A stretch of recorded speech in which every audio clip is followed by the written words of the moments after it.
sebagai tersangka dan akhirnya sudah ditahan nih. Gimana sih tanggapan abang? Tanggapan saya serahkan kepada klien saya bagaimana yang menjadi korbannya Medina Zen. Iya. Ya, Jujur pertama kali digabari sama Bang Ramzi, agak kaget, nggak percaya, terus udah gitu seneng, bersyukur. Nah setelah lihat beritanya siangnya atau sore ya, dia sudah pakai baju oranye, merasa kasihan gitu, kasihan sih. Terus udah gitu ya udah ketik-ketikan sama Bang Ramzi terus. abang sendiri gimana bang? Ya, artinya perjuangan saya selaku kuasa hukum dari Mbak Uci ya terbayarkan dengan ditahannya MZ. Kenapa?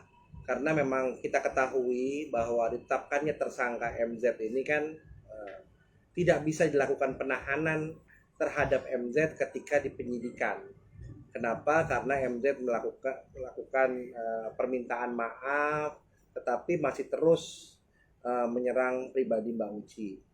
Dan akhirnya ketika dinyatakan P21 dan akhirnya penyidik menjemput untuk menyerahkan kepada kejaksaan dan jaksa melakukan penahanan, dan saya diinformasikan oleh penyidik bahwa Kejaksaan Negeri Jakarta Selatan di tempat di tahap 2-nya MZ tersebut dinyatakan ditahan. Ya saya sampaikan ke klien saya bahwa alhamdulillah akhirnya tidak hanya proses hukumnya berjalan, tetapi MZ-nya, Medina Zen-nya ditahan. Kenapa ini sangat menjadi penting? Karena banyak kasus-kasus MZ yang lain, kalau tidak dilakukan penahanan, MZ ini sangat liar. Artinya liar di sini sulit ditemukan dengan alasan sakit dan lain-lain. Nah, dengan ditahannya MZ ini, banyak kasus-kasus lain bisa jalan.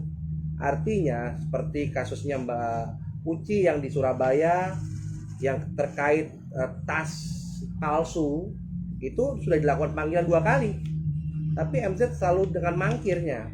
Nah kemarin dengan ditahannya MZ ini, akhirnya penyidik Surabaya jemput bola, bisa memeriksa MZ di Jakarta, dan berkas itu nanti akan dikirimkan ke Kejaksaan Surabaya. Nah nantinya bisa dinyatakan juga P21, artinya tidak terhambat dengan mangkirnya Medina Zen dalam proses pemeriksaan di penyidikan Polri. Artinya atas penahanan MZ ini abang dan Kak Uci merasa puas loh. Sangat amat puas, dan ini juga menjadi kado dari masyarakat, bahkan orang-orang yang banyak mend-DM saya selaku korban juga MZ tapi tidak membuat laporan polisi karena kerugiannya hanya 13 juta, kerugian tas yang ditipu ternyata dibeli cuman harganya tidak sampai ratusan juta, lain dengan Mbak Uci ya yang kerugiannya sampai miliaran. Tapi kan mereka daripada rugi 13 juta, akhirnya mereka hanya bisa menahan diri, ketika ditagih malah galakan yang menagihnya begitu. Tapi betul MZ dijemput di mana bang? Dijemput di rumahnya di Bandung. Berarti bukan rumah sakit ya?